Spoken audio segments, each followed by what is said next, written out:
svētu garu seskas sapēdis.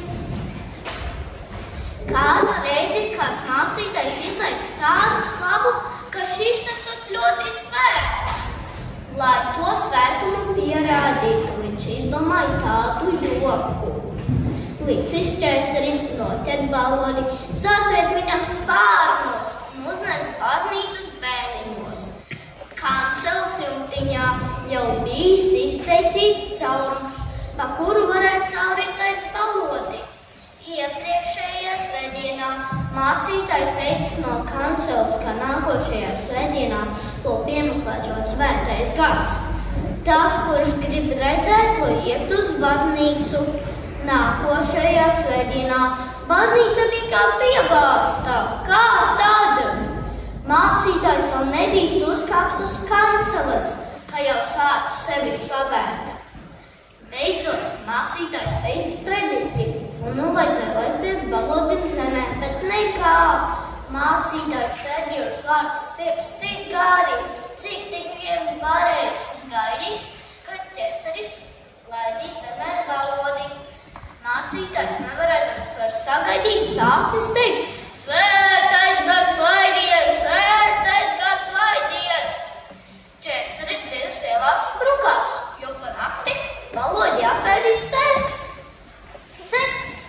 Ķēsaris gribēja dabas mācītājam pateikt, ka svētu garu sesks apēdis, bet šis nedzirdēdams arvien skaļāk.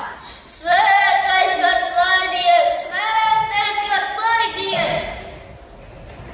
Ķēsaris nevarēdams ar spācies, sācis graut apkušais balošs palas, metīs mācītājam virsū un kliedis: Es tev teicu, ka svēto garu sesks sapēdis!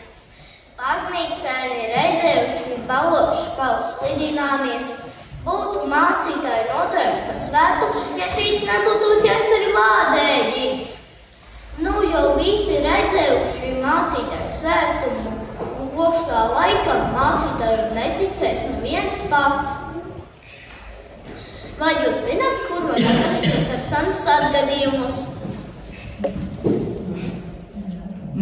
Avīzēs, piemēram, 1921. gadā Liepājā policija aizdarījusi 2 naudas viltotājus, Jēkabsonu un Gaili. Nez, ko mans radinieks darīs Liepājā, bet daudz esot blandījies apkārt. Reiz Gailis no Rīgas līdz Laukiem atvedis 2 koferus pilns ar katrīnām, jeb 100 rubļu papīru banknotēm. Koferi pastākti, bet pats Gailis nozudis. Latvijā bija trieznieki citā vārā, naudu nevienam nevajadzēja, koferi nomesti, naudu izslīdusi, bet pats Gailis apcietināts. Mācītājiem un Gailim nesanāca melot, jo viņus pieķēra. Vai jūs zināt, kāpēc koki neprot melot? Jo viņiem redz